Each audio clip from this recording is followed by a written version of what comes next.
करुणा निधान रउआ जगत के दाता है।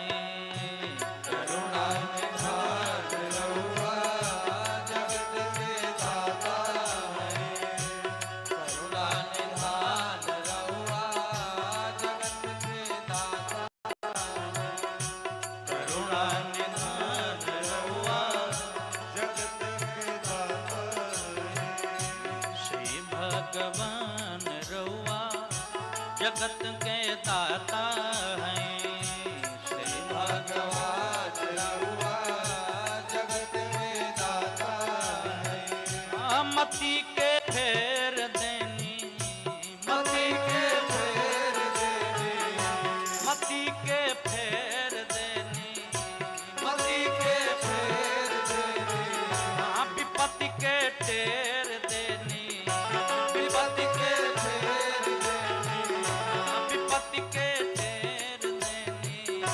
विपत्ति के फेर देनी। भक्त क्या कहता है कि मति के फेर देनी, विपत्ति के टेर देनी। भगवान की जब कृपा होती है तो मति पलट जाती है। भगवान बंदूक नहीं चलाते हैं, भगवान भाला नहीं घूमते हैं, तलवार नहीं चलाते हैं। क्या करते हैं? तो जाको प्रभु दारुण दुख दीना ताकि मतिया पहले हते। मति के फेर देनी, मति के फेर देनी, अब विपत्ति के टेर देनी, विपत्ति के फेर देनी। श्री भगवान रउआ जगत के दाता है। श्री भगवान रउआ जगत के दाता है। करुणा निधान रउआ जगत के दाता है। करुणा निधान रउआ जगत के दाता है। मैया सबरी घर गैली, मैया सबरी घर गइली, प्रेम से बेरवे खैली। प्रेम से बेरवे खइली। मैया समरी घर गैली, मैया सबरी घर गइली, प्रेम से बेरवे खैली। प्रेम से बेरवे खइली। भगवान का स्वभाव क्या है? मैया सबरी घर गईली, नीच जाति से थी सबरी जी, लेकिन धन्य है भक्ति और धन्य है भगत जो भगवान को भी अपने बस में कर लेता है। और माँ सबरी के द्वारा दिए हुए झूठे बैर को भगवान पाले। मैया समरी घर गईली, मैया समरी घर बेर बेरवे खैली। प्रेम से बेरवे खइली, कई के बखान रउआ जगत के दाता है।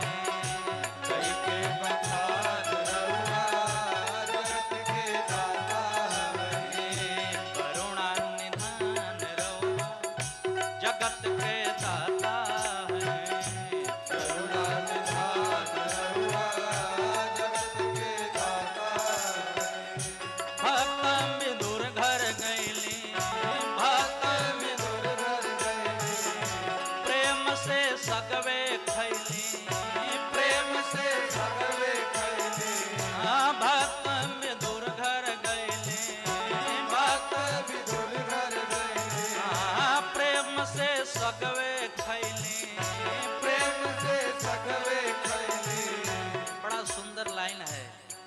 भक्त विदुर घर गईली और प्रेम से सगवे खैली। क्यों? दुर्योधन घर मेवा त्यागो, साग विदुर घर खाई। क्यों? सबसे ऊंची प्रेम सगाई। भक्त विदुर घर गईली, भक्त विदुर घर गइली, प्रेम से सगवे खैली। प्रेम से सगवे खइली। कई के बखान रउआ जगत के दाता है।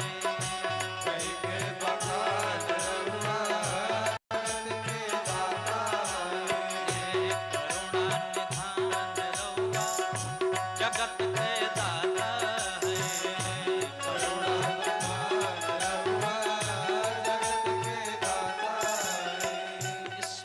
लिखने वाले हैं पूज्यपाद स्वामी गायत्री ठाकुर जी महाराज, जिन्होंने ऐसा कहा जाता है कि भोजपुरी लोकगीत के जनक माने जाते हैं और उनको मानस हंस भी कहा जाता है। अपने बारे में क्या कुछ लिखते हैं?